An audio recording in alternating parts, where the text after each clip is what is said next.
Joëlle Hervoux de l'Agence de l'eau. Je suis référente sur la ressource en eau, les eaux superficielles, les eaux souterraines et le changement climatique. Donc pour la région Provence-Alpes-Côte d'Azur. Donc l'Agence de l'eau, en deux mots, c'est un établissement public de l'État et nous sommes chargés de mettre en œuvre les objectifs de la directive 4 sur l'eau notamment et du SDAGE, le schéma directeur d'aménagement et de gestion des eaux, pour préserver la ressource en qualité et en quantité. Alors je vais vous présenter donc l'état des lieux, ce qu'on va voir rapidement ce matin sur la région PACA, avec la situation des ressources, les superficielles, les souterraines, quels sont les usages de l'eau et comment ça s'organise dans notre région. Le cadre réglementaire et puis, comme le disait Antoine Nico, l'année 2022, une année ordinaire en 2050. On va se projeter en 2050 et puis on verra ce qui se passera à ce moment-là. Le grand cycle de l'eau, là, alors quelques rappels, on va passer très vite, mais je pense que ça vaut le coup de se dire que quand une goutte d'eau tombe sur un territoire en termes de précipitation, elle a un certain cycle, et ce cycle, il ne faut pas l'oublier. C'est-à-dire que tous les prélèvements qu'on fait à un moment sur un milieu, qu'il soit superficiel ou souterrain, c'est une interruption du cycle de l'eau. C'est-à-dire qu'à un moment, il faut que la goutte, elle puisse faire son cycle et elle a une fonction, elle remplit un certain nombre de fonctions à chaque fois qu'elle traverse les milieux, qu'elle soit donc en précipitation, en ruissellement, qu'elle arrive dans un plan d'eau, qu'elle s'écoule sur une autre surface, qu'elle intègre un milieu humide, qu'elle percole dans la nappe souterraine et qu'elle ensuite arrive à la mer, si jamais elle arrive un jour à la mer. Elle a des fonctions et elle nous rend des services à chaque fois au passage. Donc chaque fois qu'on va interrompre ce cycle, on va perturber un milieu aquatique, on va perturber un fonctionnement. Et voilà, alors les milieux aquatiques, ils peuvent supporter un certain nombre de pressions, ils peuvent supporter un certain nombre de perturbations, puis il y a des moments où le seuil limite va être atteint. Et donc c'est ce qu'on appelle le bon état écologique et tout ce qui est en moins bon que le bon état écologique. Alors, dans votre image, c'est faux, parce qu'il n'y a pas l'évaporation. Et puis, elle est là, à droite, oui. Mais elle représente 2 fois plus que l'évaporation de la mer. Ça, c'est les chiffres 2019. Oui. Oui, tout à fait. L'évapotranspiration, effectivement, il n'y a pas que l'évaporation de la mer, on est bien d'accord, il y a l'ensemble de l'évapotranspiration. Ce serait intéressant pour que les gens puissent le comprendre. Tout à fait. Et plus on va avoir ces fameuses vagues de chaleur, plus cette évapotranspiration va être importante. Voilà. Mais savoir si l'évaporation de la mer a diminué ou augmenté, parce que normalement c'est celle qui sert aux précipitations. Est-ce qu'on a remarqué que la mer... J'ai pas les éléments là-dessus, je pense que peut-être Antoine, il a peut-être plus d'éléments. Après, plus la température de l'eau va augmenter et plus la température de l'air va augmenter. Et plus Non, j'ai pas les infos sur le cycle global. Voilà. Juste les eaux souterraines, un petit zoom sur les eaux souterraines, se dire, voilà, qu'est-ce qu'un aquifère? On parle d'un aquifère, on parle de nappe. Voilà, l'aquifère, c'est la partie rocheuse, en fait, et la nappe, c'est la partie à l'intérieur, qui est, en fait, la partie qui est mobilisable, qui est présente et mobilisable. Voilà. Les aquifères, en PACA, on a des aquifères très spécifiques, mais je crois qu'on y viendra dans la diapo d'après. On a énormément de karstes, en fait. Alors, ce qui est très important à voir, c'est qu'une rivière, c'est pas juste de l'eau superficielle qui coule, qu'on voit ou qu'on voit pas d'ailleurs, c'est une relation complexe avec le niveau souterrain. C'est-à-dire que quelquefois, il y a autant d'eau, voire plus d'eau dans les milieux souterrains que sur le milieu superficiel, dans la nappe, en fait, qui accompagne le cours d'eau. Il ne faut pas oublier qu'un milieu qui est à sec, en fait, il a toute une partie de surface qui peut être encore en eau et dans lequel il y a des organismes qui se réfugient et qui peuvent y vivre.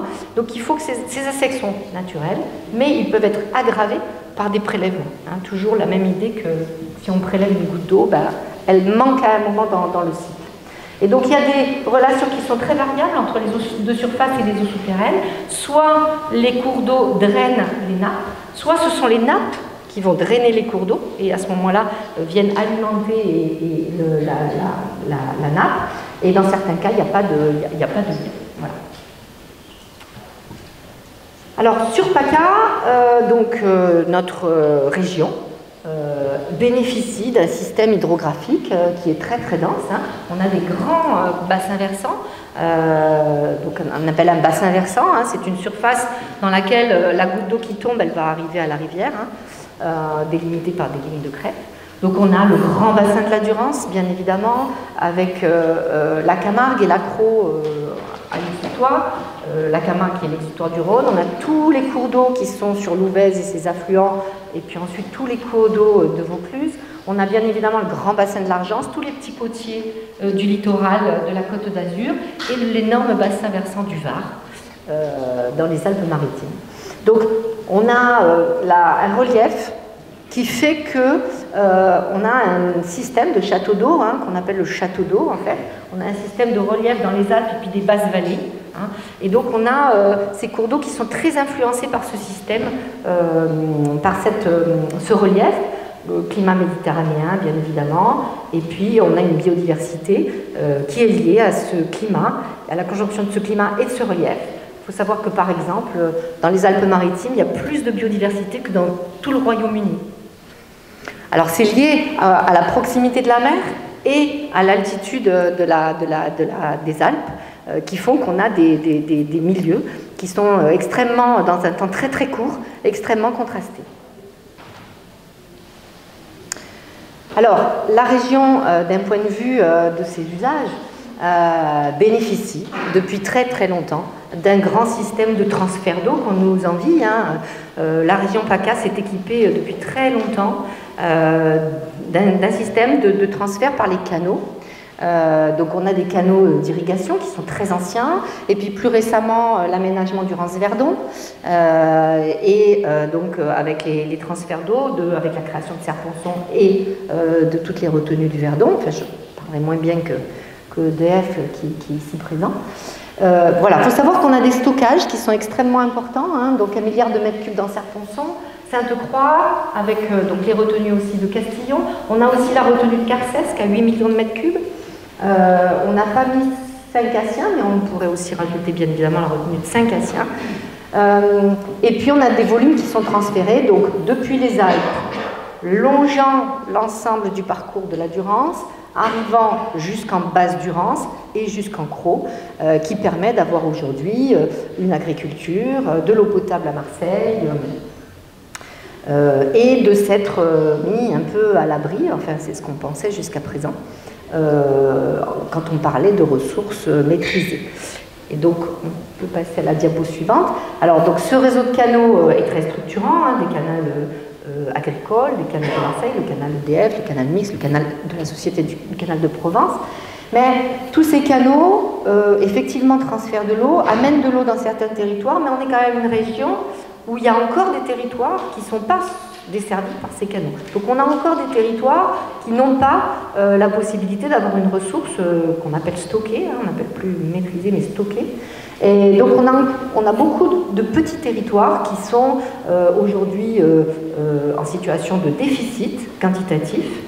Et l'ensemble de ces systèmes de transport d'eau nous montre qu'ici vous avez en bleu les zones qui sont sous influence des transports d'eau brute, donc qui sont desservies, puis on voit qu'il y a tout un tas de zones qui ne sont pas desservies. Voilà. Donc on est une région qui a un petit peu ces deux visages, hein, les endroits où il y a de l'eau et les endroits où il n'y a pas d'eau naturellement, et il y a des usages, et quelquefois les deux font que ça présente des secteurs de déficit. Les eaux souterraines, donc voilà, on a en tout cas, ce qu'il faut retenir en termes d'eau souterraine en PACA, c'est qu'on a des karstes. On a énormément de karstes et des vallées alluviales. Donc chaque cours d'eau est accompagné d'une vallée alluviale. Et puis nous avons nos grands karstes, le plan d'Angers, la montagne de Lure, tout le karst Centre-Var, Sainte-Baume. Voilà. Alors les karstes ont des fonctionnements très particuliers. Il y a énormément d'eau, mais c'est très très peu mobilisable en fait. C'est tout un réseau très très dense de circulation souterraine, et pour tomber pile poil à l'endroit où il y a de l'eau, c'est très difficile. Alors l'avantage, c'est que ça vient alimenter des sources. Donc on a beaucoup de collectivités qui sont alimentées aujourd'hui par des sources qui sont issues de ces karstes. Alors les karstes, en ce moment, Ils sont en train de baisser, bien évidemment, comme toutes les ressources en PACA. Et quand un karst baisse, c'est très compliqué.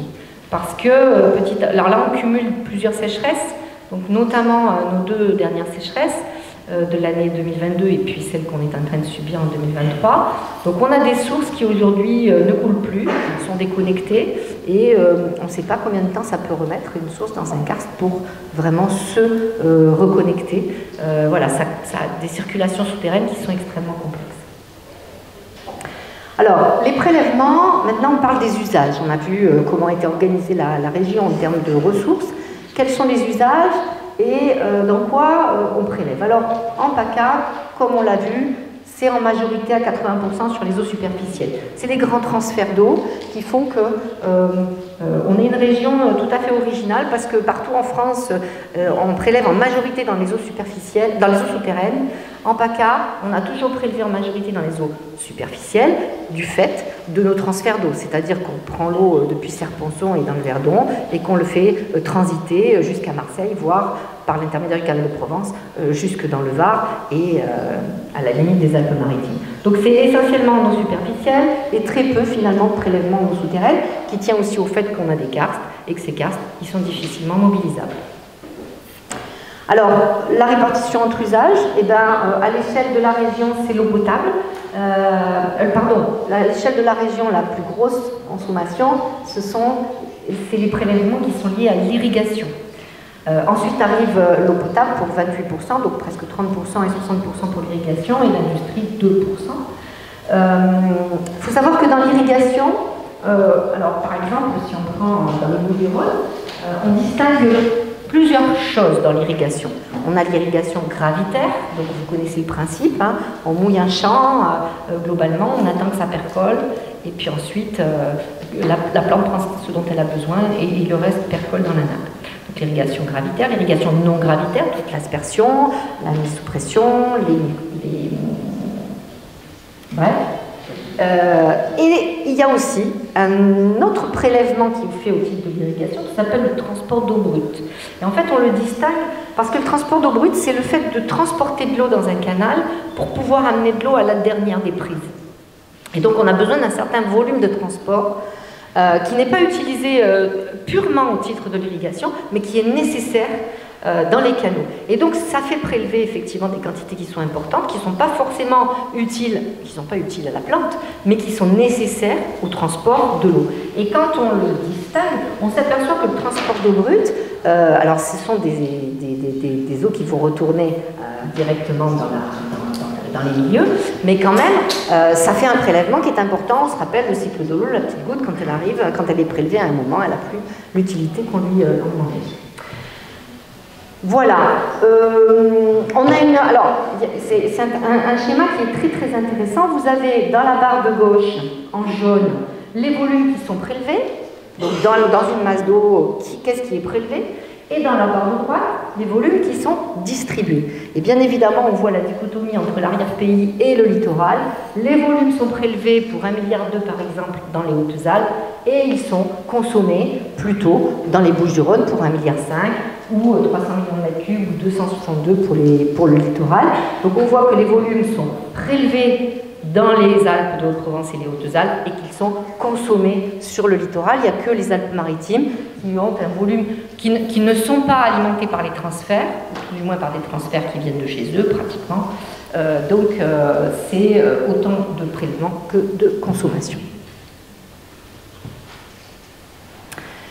Le SDAGE, je vais en parler très rapidement parce que c'est le schéma directeur d'aménagement et de gestion des eaux, donc c'est un document cadre qui définit les orientations et qui est issu de la directive cadre sur l'eau, et on a 6 ans pour le mettre en œuvre. On est dans le SDAGE 2022-2027. On a des orientations fondamentales et notamment celle sur l'orientation fondamentale 0, anticipation du changement climatique. Voilà, on a une orientation fondamentale qui est transverse et qui nous demande de bien anticiper le changement climatique et sur les 2 thématiques, s'anticiper et s'adapter. On a dans ce SDAGE tout un tas de cartographies que je vous enjoins d'aller consulter, des cartes qui montrent des territoires déficitaires, notamment les territoires déficitaires en déséquilibre quantitatif, les territoires où il y a plus de prélèvements que de ressources. Et ce sont sur ces endroits-là où on a des choses à faire.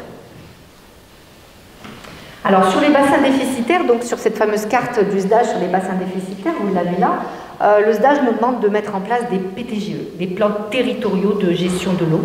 Donc de mettre autour de la table les acteurs pour essayer de régler, voir ensemble quelles sont les actions qu'il faudrait faire en termes d'économie d'eau, en termes de modification de pratiques, de modernisation, d'optimisation, voire de substitution, d'aller chercher de la ressource où elle n'est pas déficitaire.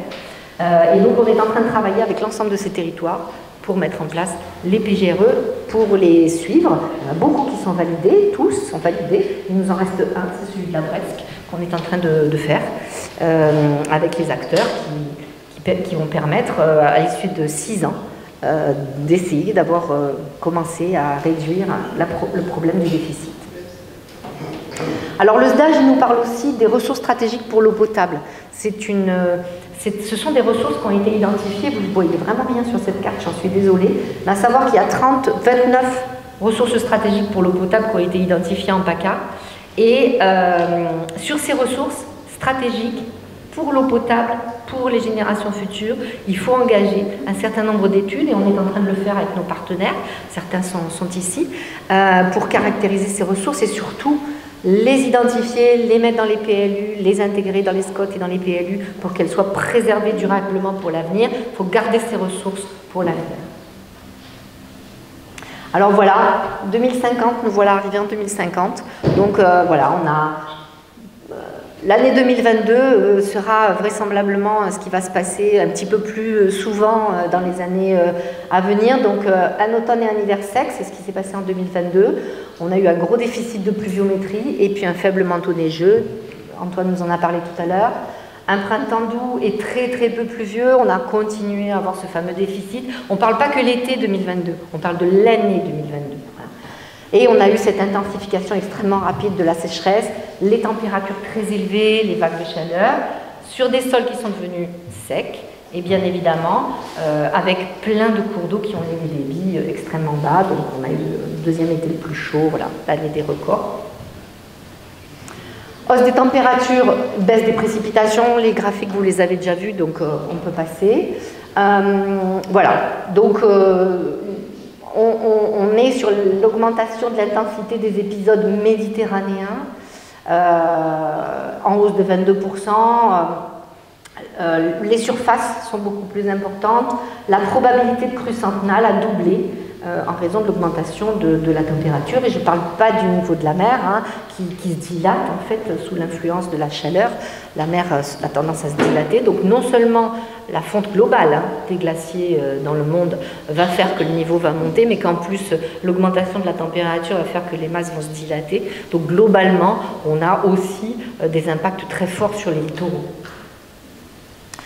Voilà, donc on peut se poser la question des milieux dans tout ça. Il y a peut-être une petite phrase qui arrive, voilà, pour atteindre le bon état. Voilà, là je reprends des éléments de M. Olivari qui parle toujours d'or et qui dit en région PACA la place que prendra la part du milieu dans la répartition de la ressource démontrera ou pas si la culture méditerranéenne de la gestion de l'eau a su répondre aux défis du changement climatique. Franchement, chaque mot est pesé. C'est que, on parlait tout à l'heure, Antoine Nicot disait qu'il fallait se partager l'eau, qu'on allait en avoir de moins en moins, mais qu'on risquait d'avoir des besoins de plus en plus forts, mais il ne faut surtout pas oublier les milieux. Le milieu naturel doit continuer, ne serait-ce qu'à nous rendre des services, mais doit continuer même à exister pour lui-même, en termes patrimonial. Et la part qu'on va lui laisser, eh bien, ça démontrera vraiment notre capacité à avoir répondu à ces impacts du changement climatique. Voilà, l'atténuation, l'adaptation, je pense que c'est des éléments que vous connaissez hein, en termes de solutions. Il va falloir qu'on s'adapte, il va falloir... Si on peut atténuer les effets, c'est à très long terme, mais surtout s'adapter pour nous économiser. Voilà, pour aller plus loin, vous avez ces éléments-là. Ce qui n'est pas là, c'est que j'aurais bien aimé vous présenter 2 petits films qui ont été faits par l'Agence de l'eau, qui sont sur YouTube, mais on vous donnera les liens dans le compte-rendu de la présentation. Alors, il y a un film sur 2 minutes. C'est des infographies hyper simples, ça s'adresse à la fois aux collégiens, disons peut-être pas aux enfants, mais enfin à partir du collège jusqu'à plus tard, et qui montrent sur la biodiversité, ce qu'on nous disait tout à l'heure, hein, pourquoi l'érosion de la biodiversité c'est un problème qui va nous atteindre, Il y a un autre film sur la gestion quantitative et le changement climatique qui vous montre. Alors, vous pouvez les visionner, mais surtout vous en servir si vous avez besoin. Pour des présentations très simples, c'est dommage, on n'a pas pu les envoyer là. Ça dure 2 minutes. Voilà. Merci beaucoup.